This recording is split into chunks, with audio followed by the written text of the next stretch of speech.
22 केंद्र शासित प्रदेश और राज्य मिलाकर के बीजेपी खुद अपनी सरकार गिनाने जा रही है। एनडीए शासित जो राज्य हैं, स्टेट्स हैं, या फिर खुद बीजेपी के अपने स्टेट हैं, 22 राज्य ऐसे हैं जहां पर बीजेपी अपनी सरकार गिराएगी। और ये मैं नहीं कह रहा हूं, ये इंडियन एक्सप्रेस अखबार में आज की जो रिपोर्ट छपी है वो इस बात को कह रही है। और ये रिपोर्ट अपने आप में एक तरीके से मोदी जी का आखिरी दांव बताने की कोशिश कर रही है। मोदी जी अपना आखिरी दांव खेलने जा रहे हैं, और ये आखिरी दांव अगर उल्टा पड़ गया तो, और जो कुर्सी बचाने का जो खेल है, मोदी जी का जो अपना कुर्सी बचाने का जो खेल है, वो खेल कहीं ऐसा ना हो कि पूरी तरह से भाजपा का ही पूरे देश से सफाया कर दे। अब ये खबर मैं आपको बताऊंगा, टेक्निकल खबर है, लेकिन उससे पहले 2-3 बातें आपको बता देता हूं आसान भाषा में जो आपको समझ में आ जाए। मोदी जी ने नारा दिया कांग्रेस मुक्त भारत, कांग्रेस मुक्त भारत, और धीरे धीरे धीरे धीरे कई स्टेट्स में फिर सरकार बनती चली गई। यूपी में पहली बार सरकार बनी, हरियाणा में पहली बार सरकार बनी, बिहार में पहली बार अब सरकार बनी है, फिर मध्य प्रदेश में भी सरकार जो है वो बनी। तो एक तरीके से जिन स्टेट्स में सरकार नहीं थी उन स्टेट्स में बीजेपी की सरकार बनती चली गई, और जिन स्टेट्स में कांग्रेस की सरकार थी वहां कांग्रेस बाहर होती चली गई। और कांग्रेस मुक्त भारत का जो एक सपना नरेंद्र मोदी का था, कांग्रेस मुक्त तो खैर नहीं हुआ, लेकिन काफी हद तक बीजेपी ने कामयाबी जरूर पाई। अभी आज की तारीख में भी कांग्रेस की 4 राज्यों में सरकार है, हिमाचल में सरकार है, और उनके साथ में कर्नाटका में, तेलंगाना में सरकार है, और तमिलनाडु में, झारखंड में वो कोalition की सरकार चला रहे हैं, जम्मू कश्मीर में भी वहां पर भी गठबंधन की सरकार चल रही है। लेकिन अब बीजेपी लेकर के आ रही है वन नेशन वन इलेक्शन। अब ये वन नेशन वन इलेक्शन कैसे है, जरा इसको समझिए। दरअसल मोदी जी को जो ये पूरी खबर है, इसके सार में एक लाइन में आपको बता रहा हूं।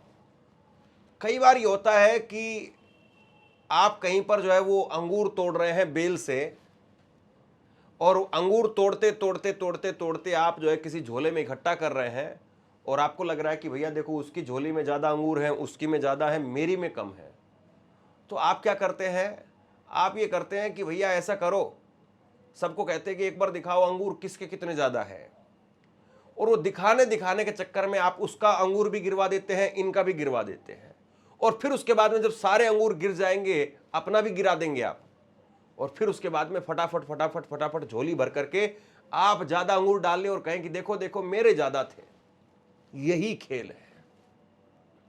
वो अपनी सरकारें भी गिराएंगे, एनडीए की सरकार भी गिराएंगे, और फिर उसके बाद में देश में एक माहौल बनाया जाए कि मोदी जी को लाना है, देश बचाना है, और मोदी नहीं तो फिर ये, मोदी नहीं तो वो, एक आखिरी दाव।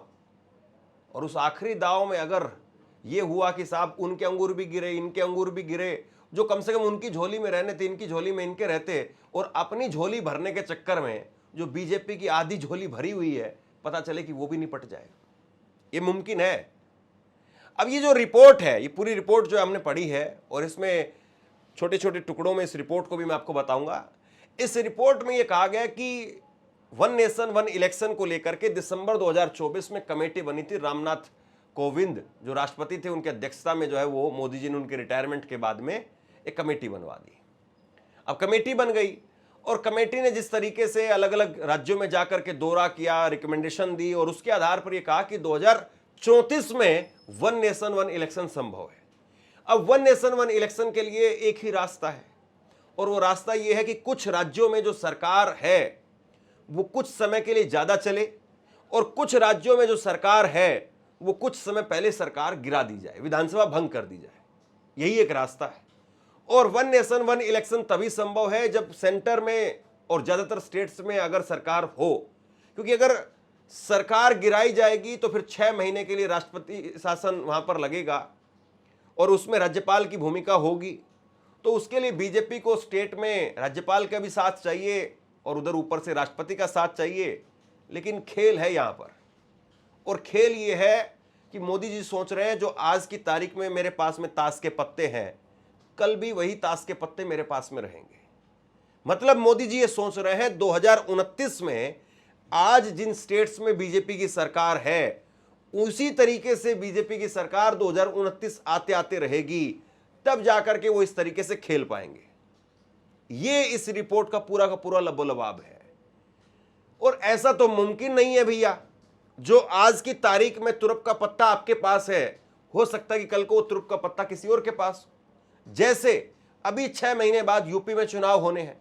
यूपी में चुनाव में अगर ये तुरप का पत्ता जो बीजेपी के पास में, पूरे देश में सबसे बड़ा सूबा है यूपी, अगर वही दूसरे के पास चला गया तो फिर बीजेपी कैसे जो है वो उत्तर प्रदेश के अंदर सरकार गिराने का जो है काम कर पाएगी। क्योंकि स्टेट में अगर सरकार बदल जाएगी तो ठीक है, एक राज्यपाल की भूमिका होती है, लेकिन अगर स्टेट के मुख्यमंत्री नहीं चाहेंगे, स्टेट के अगर विधायक नहीं चाहेंगे, तो फिर मुश्किल भी तो हो जाएगा। और फिर ऐसे में जनता वो भी तो विरोध करेगी। और बड़ी बात यह है कि केवल राजस्थान, ये केवल उत्तर प्रदेश नहीं है, बल्कि इसके साथ में राजस्थान है, छत्तीसगढ़ है, मध्य प्रदेश है, गुजरात है, पंजाब है, उत्तराखंड है। तो क्या ये मान करके चल रहे हैं नरेंद्र मोदी साहब कि इन सारे राज्यों में बीजेपी की ही सरकार रहेगी? अगर एक बार को मान भी ले कि पंजाब में तो आम आदमी पार्टी की बजाय अगर कांग्रेस की सरकार भी आ जाएगी तो बीजेपी के लिए कोई बहुत अच्छी स्थिति तो नहीं है तब भी। और अगर मान ले कि किसी तरीके से गुजरात में ये लोग अपना एक बार फिर से किसी तरीके से आखिरी जो है वो दाव कोई लगा करके और पंजाब गुजरात में जो सरकार बचा भी लेते हैं, तो क्या गारंटी है कि उत्तराखंड में सरकार नहीं गिरेगी और बीजेपी की सरकार बदली नहीं जाएगी, उधर कांग्रेस की सरकार नहीं आ जाएगी?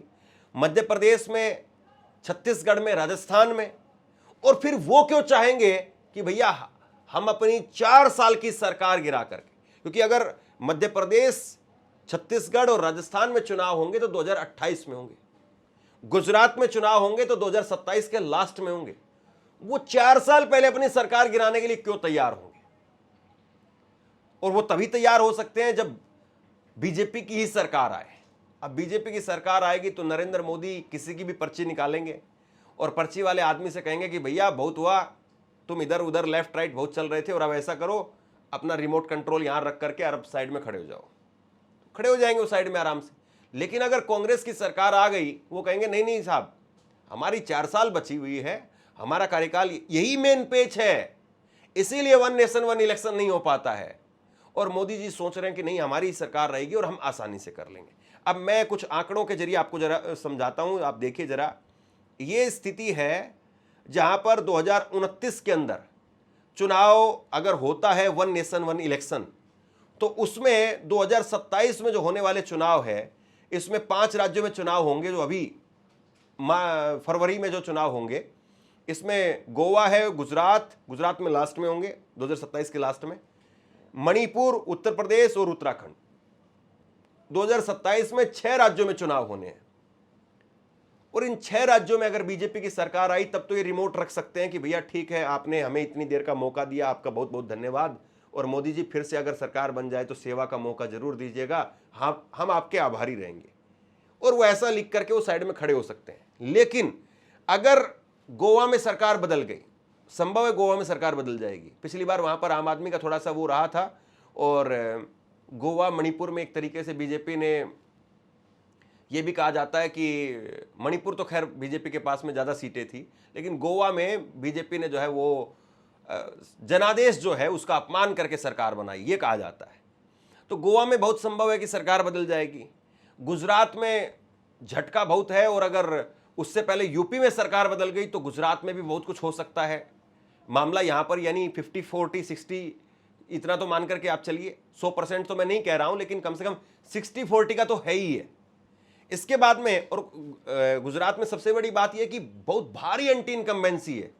कितने लंबे 32 सालों से सरकार चल रही है साहब, 25 साल तो अकेले नरेंद्र मोदी को आज की तारीख में हो चुके हैं। तो इतनी भारी एंटी इनकम्बेंसी को आप कैसे संभालेंगे? और फिर उसके बाद में उत्तर प्रदेश की तो हम बात कर ही रहे हैं, मणिपुर में इनकी सरकार तकरीबन वहां पर चली जाएगी, क्योंकि मणिपुर को तो इन्होंने जैसे तैसे करके संभाला है। वहां तो सरकार ऑलरेडी गिरने वाली थी, इन्होंने राष्ट्रपति शासन लगाया, फिर उसके बाद में दोबारा से जो है सरकार बनवा ली, तो तकरीबन वहां पर सरकार चली जाएगी मणिपुर में। उत्तर प्रदेश में कांटा फंस गया है, और उत्तर प्रदेश में कितनी बुरी हालत है, चाहे मंदिर में चोरी वाला मामला हो, चाहे जैन जी जैन अल्फा वाला मामला हो, हिंदू मुसलमान चल नहीं रहा है, योगी जी के पास में और दूसरा कोई डेवलपमेंट का कार्ड नहीं है, तो यूपी कोई आसान नहीं है। और यूपी में मैं कई बार आपको कह चुका हूं, 2014 के मुकाबले 2019 में मोदी की सीट घटी, 2019 के मुकाबले 2024 में मोदी की सीट घटी। यूपी में 2017 में सरकार बनी, लेकिन 22 में सीट घटी योगी आदित्यनाथ की, और 22 के मुकाबले अब जो है 24 में तो हार ही गई बीजेपी, और अब 27 में हो सकता है कि और सीट अगर घटती है तो हार भी सकती है। तो उत्तराखंड में बहुत भारी एंटी इनकम्बेंसी पुष्कर सिंह धामी के खिलाफ है, और हो सकता है कि अंकिता भंडारी और दूसरे तमाम मामले हैं, अग्निवीर वाला मामला है, महंगाई बेरोजगारी है, पेपर लीक वाला मामला है। एक गाना बड़ा फेमस हुआ था उत्तराखंड के अंदर, पेपर चोर गद्दी छोड़, और उसमें धामी अपना रास्ता मोड़, इस तरह के जो वो लिरिक्स के साथ में वहाँ पर गाना बना था, और वो तो वहाँ युवा आक्रोशित है।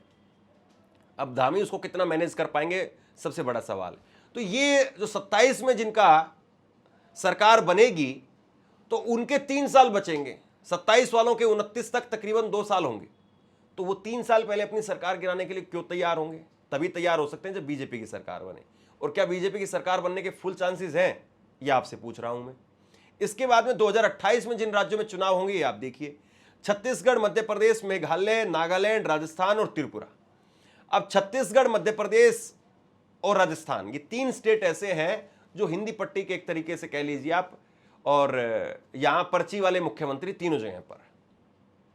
राजस्थान के अंदर वसुंधरा का पत्ता साफ करके और पर्ची पकड़ाई गई भजनलाल शर्मा को। हालत क्या है, उनके खुद के जो साले साहब है वो भागते भागते फिरते हैं, आज तक पता नहीं है कहाँ है, और वो अपने जन्मदिन पर जो बहुत बड़ा खेल कर रहे थे, वो जन्मदिन वाले दिन से गायब है और अभी तक गायब है। तो वहाँ जो है वो भजनलाल शर्मा की जो कितनी पॉपुलैरिटी है वो भी आपको पता है। फिर उसके बाद में मध्य प्रदेश में मोहन यादव, उनको लेकर के तो खुद इतने बड़े मामले सामने आए। इंडियन एक्सप्रेस ने ही एक बड़ी जो खुलासा किया था, और उसमें बताया था कि भैया मामा का, बुआ का, फूफा का, ताऊ का, सबका जो है वो जमीन पत्नी के नाम पर, खुद के नाम पर, कितनी जमीन जो है वो उज्जैन और उसके आसपास में बना ली इन लोगों ने। तो आसान नहीं है वहां पर मध्य प्रदेश के अंदर। और बाकी वहां पर किसानों वाला मामला है, युवाओं वाला मामला है, और अब जेनजी जेन अल्फा वाला मामला वो हर जगह पर रहेगा। इसके बाद में मेघालय ये जो स्टेट है, मेघालय, नागालैंड और त्रिपुरा, ये स्टेट जाते हैं तकरीबन जिस तरफ हवा होती है। ये स्टेट चलते हैं सेंट्रल गवर्नमेंट की जितनी सब्सिडी वगैरह मिलती है, पैसा मिलता है उस पर, क्योंकि इन स्टेट्स के पास में अपना रेवेन्यू कम होता है। जब मनमोहन सिंह की सरकार थी तो ये 7 सिस्टर्स कहा जाता है, ये कांग्रेस के साथ में थे। अब बीजेपी है तो बीजेपी के साथ में है। और जब इन लोगों को ये यकीन होने लगेगा कि भैया सरकार उखड़ रही, सरकार जा रही है, तो यहाँ पर भी कुछ जगह पर उलटफेर हो सकता है, इसमें कोई दो राय वाली बात नहीं है। हो सकता है कि कुछ लोग अभी भी इस मुगालते में रहे कि नहीं मोदी जी की सरकार रहेगी तो अपन अभी बीजेपी के साथ रहते हैं, तो इसमें हो सकता है कि 1-2 जगह पर बीजेपी कामयाब भी रहे। और पिछली बार भी बीजेपी की हालत बड़ी खराब हो गई थी मेघालय के अंदर, और बीजेपी मेघालय जीतने के लिए बहुत हाथ पैर मार रही थी। और याद करिए, बीजेपी की मेघालय के जो अध्यक्ष थे उनको एक स्टेटमेंट देना पड़ा। बीजेपी मेघालय के अध्यक्ष ने कहा कि भैया मैं बीजेपी का अध्यक्ष हूं और मैं गाय का मीट खाता हूं, मुझे गाय का मीट खाने में कोई दिक्कत नहीं है, मेरी पार्टी बीजेपी मुझे गाय का मीट खाने से नहीं रोकती है। ये खुद जो है वो बीजेपी के उस वक्त के सिटिंग अध्यक्ष, उनका नाम मुझे जो है वो अच्छे से याद नहीं आ रहा, लेकिन ये खबर हमने की थी, मुझे कंफर्म होकर के मैं आपको ये बात बता रहा हूं। तो सिटिंग बीजेपी के अध्यक्ष को ये कहना पड़ा कि भैया गाय का मीट खाने में हमें कोई दिक्कत नहीं है, और आप भी खाइए, आपको भी कोई दिक्कत नहीं होगी, कोई पकड़ेगा नहीं, कोई जेल में नहीं ले जाएगा। इतना बड़ा बयान देने के बाद में बीजेपी ने बयान दिया था, उसके बावजूद बीजेपी की सिर्फ 2 सीट आई थी मेघालय में, सिर्फ 2 सीटें। हालांकि बीजेपी तब भी सरकार में चली गई। क्यों? क्योंकि जो वहां पर जो लोकल पार्टी होती है, वो लोकल पार्टी उन सबको पता है कि भैया सेंटर से पैसा आना, सेंटर का पैसा लेना है, तो जय बीजेपी तय बीजेपी हो जाता है।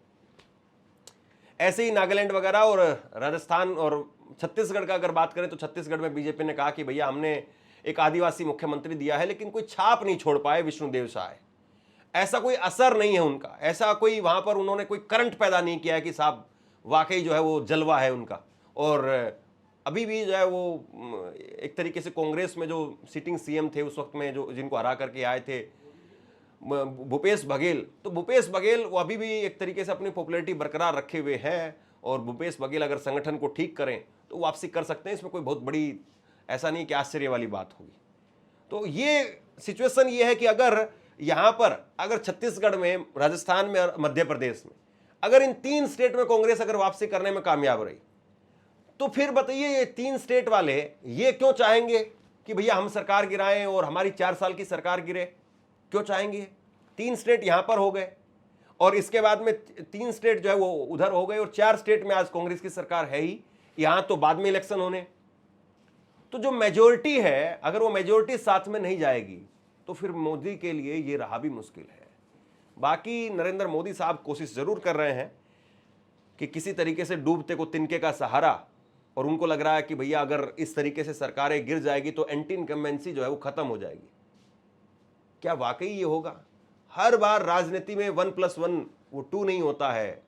कई बार 1+1 और 1 मिलकर के 11 भी हो जाता है, कई बार 1 और 1 जो है वो माइनस होकर के 0 भी हो जाता है, तो और कई बार 1 और 1 2 ही रह जाता है सिर्फ।